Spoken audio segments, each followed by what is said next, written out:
Dallas, you talked about your club in Hershey last week, that even when they were down by 4 goals, they never gave up. Did we see indication of that in this third period and overtime tonight?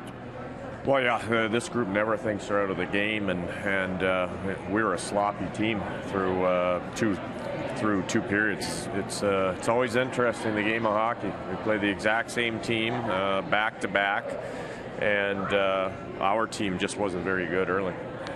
Ben got beat on a tough goal, the deflection off Corbinion's stick. It was a momentum changer, yet he managed to stay tough and gave you guys a chance to win this game here tonight. What does that say about your veteran keeper?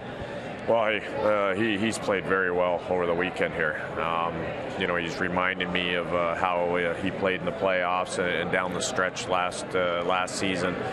And you really root for guys like that. He had his struggles early in the season, and he's stuck with it. And the great thing about our bench there is, you know, that goal goes in, and our bench right away, we're saying all the right things. Hey, that's off a stick. It's a tough goal. We're still going to get it back. Let's do it for Scrivby. That's a tight-knit group in there, and they're fun to coach. Paul Ranger, 278 games in the National Hockey League. Did we see that composure in terms of what he did in providing you with the equalizer tonight? Well, when a guy like Ranger walks into a slot like that and is able to tee up a puck, that's going to be trouble for any goalie and in any league.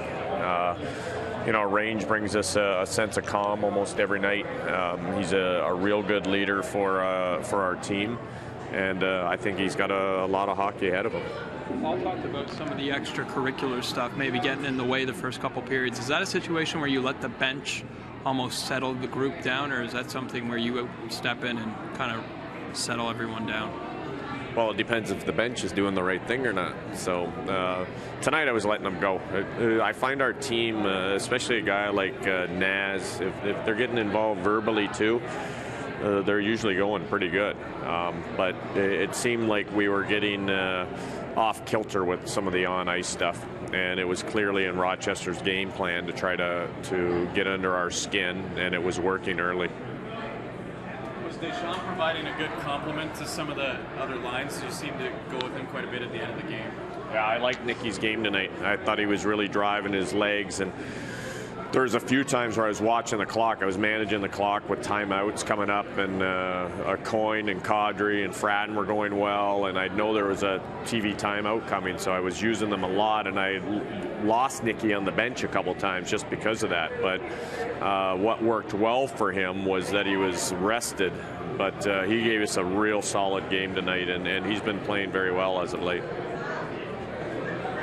A couple of days ago when you were playing Hamilton, you talked about building a hatred for teams that these guys may face down the road, as you know, in the NHL. Is a game in a series like this against Rochester fit into that a lot, building up a rivalry?